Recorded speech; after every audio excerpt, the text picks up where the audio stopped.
So hey everyone, welcome back to my channel. This is me Anvi Sharma और आज के video में we are going to cover about investment. Life में आप लोगों ने कभी ना कभी इन्वेस्टमेंट के बारे में सुना ही होगा। इन्वेस्टमेंट एक तरीके से एक प्रॉफिट का काम कराता है हम और आप जैसे लोगों के बीच में, और जिसके थ्रू आप कह सकते हो कि हमने अपना जो बीमा कराया, जो इंश्योरेंस कराया, उनमें इन्वेस्ट किया, हमने म्यूचुअल फंड्स में इन्वेस्ट किया। तो ठीक उसी तरीके से क्या होता है कि इन्वेस्टमेंट के बारे में हम लोग यहाँ पे सब कुछ डिटेल में जानने वाले हैं कि गवर्नमेंट सेक्टर में, इंटरनेशनल जो आप कंट्रीज़ के साथ में इन्वेस्टमेंट करते हो तो वो कैसे किया जाता है। साथ ही आप जब इन्वेस्टमेंट करते हो तो उससे क्या क्या आपको प्रॉफिट देखने को मिलते हैं, क्या क्या ऐसी चीज़ें हैं जिनके साथ हम लोग जो है इन्वेस्टमेंट करते हैं, और उसके साथ ही हम लोगों को रिटर्न में क्या मिलता है। तो ये सारी चीज़ें we are going to cover in this video, so stay tune till the end let's start without any further delay. तो सबसे पहले हम यहाँ पे इन्वेस्टमेंट की बात कर लेते हैं। तो इन्वेस्टमेंट क्या होती है? इन्वेस्टमेंट एक तरह की प्रोसेस होती है जिसमें आप किसी पर्टिकुलर कंपनी या किसी पर्टिकुलर जो आपकी सिटी रहती है वहाँ पे आप अपना जो मनी रहता है उसको स्पेंड करते हो, उसको इन्वेस्ट करते हो, जिस सो दैट और कुछ टाइम पीरियड के बाद, एक मैच्योर टाइम पीरियड के बाद आप उससे प्रॉफिट को अर्न करते हो। तो this is called the investment. For example, अगर मैंने किसी कंपनी में 100 रुपये लगाए और वो रिटर्न की तरफ से मुझे 200 रुपये दे रहे हैं, तो this is called the investment, कि जहाँ पे मुझे जो पैसे लगा रहा है, जो इन्वेस्ट कर रहा है, उसको कहीं ना कहीं प्रॉफिट देखने को मिलता है। तो that is called basically investment. यहाँ पे मेनली हम फोकस करने वाले हैं कि हमारा जो इंटरनेशनल लेवल पे इन्वेस्टमेंट होता है उसके क्या प्रॉफिट होते हैं। फॉर एग्ज़ाम्पल, अगर हमारे यहाँ पे डिफरेंट काइंड ऑफ सेक्टर्स होते हैं। फॉर एग्ज़ाम्पल, आप डिफरेंट कंट्रीज़ के साथ में जो है अपना इन्वेस्टमेंट करते हो, भूटान में इन्वेस्ट करते हो, नेपाल में इन्वेस्ट करते हो, चाइना में इन्वेस्ट करते हो। डिफरेंट कंट्रीज़ ऐसी रहती हैं, यूएसए में, फ्रांस। तो ये ऐसी कंट्रीज़ रहती हैं जहाँ पे आप लोग बेसिकली अपना जो इन्वेस्टमेंट है वो करते हो। तो अब हम साथ ही इसके जो बेनिफिट्स रहते हैं उनके बारे में समझ लेते हैं कि आपको क्या ऐसे बेनिफिट्स होते हैं जिसके वजह से आप किसी कंट्री में इन्वेस्ट करते हो। इन्वेस्ट करना क्या नहीं कि अपने पैसे लगाना, ठीक है।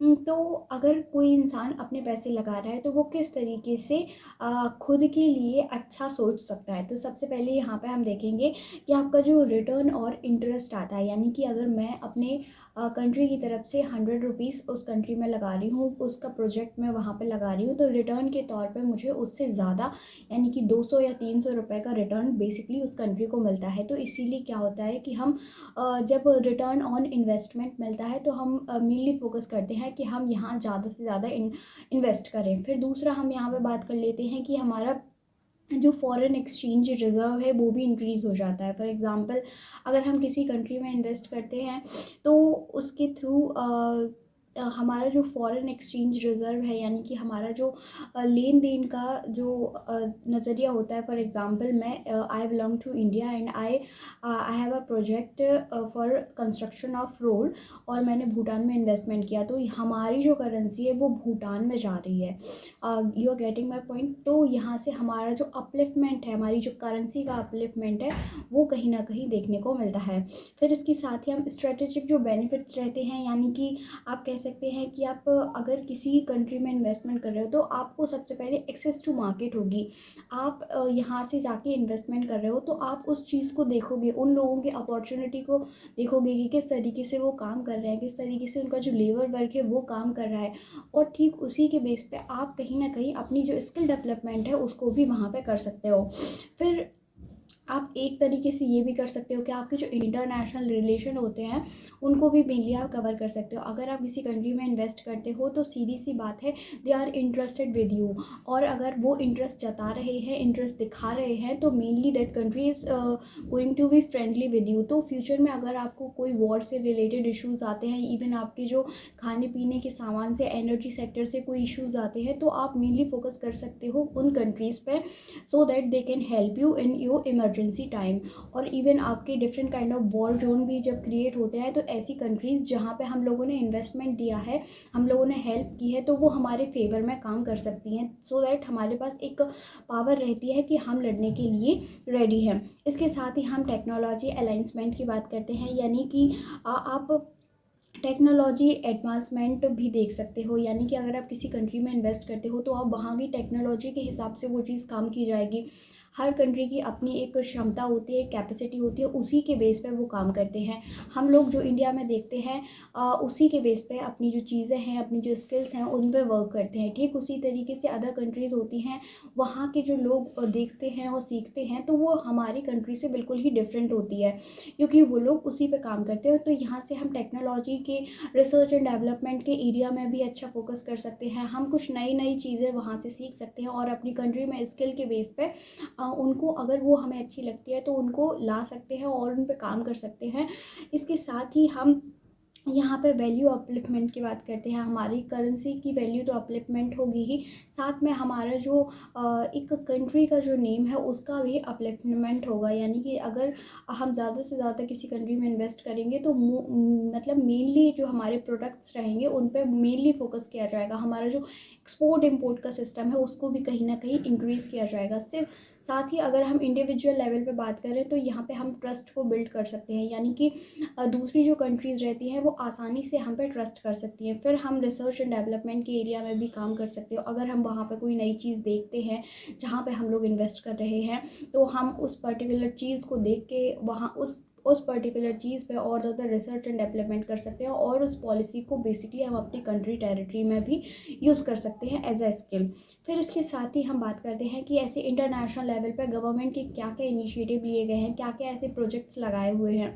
तो सबसे पहले तो मेन हमारे जो प्रोजेक्ट्स लगाए जाते हैं वो हमारे रोड कंस्ट्रक्शन एक्सेट्रा इन चीज़ों में लगाए जाते हैं। सो दैट इससे क्या होता है कि एक कंट्री की दूसरी कंट्री के साथ एक तरीके से कनेक्टिविटी बनी रहती है, जिससे आपकी जो इंटरनल सिक्योरिटी है वो कहीं ना कहीं बाधित होती है। परंतु अगर उन कंट्री के साथ में आपके जो रिलेशंस होते हैं वो अच्छे हैं तो ज़्यादा डिफ़िकल्टीज़ देखने को नहीं मिलती हैं। तो यहाँ पे हम लोग फोकस करने वाले हैं international investment in government sector. तो सबसे पहले हम यहाँ पे बात कर लेते हैं कि आपके डिफरेंट कंस्ट्रक्शन के काम चलते हैं, रोड के काम चलते हैं, आपके एजुकेशन इंस्टीट्यूशन के काम चलते हैं, हेल्थ सेक्टर के लिए काम चलते हैं।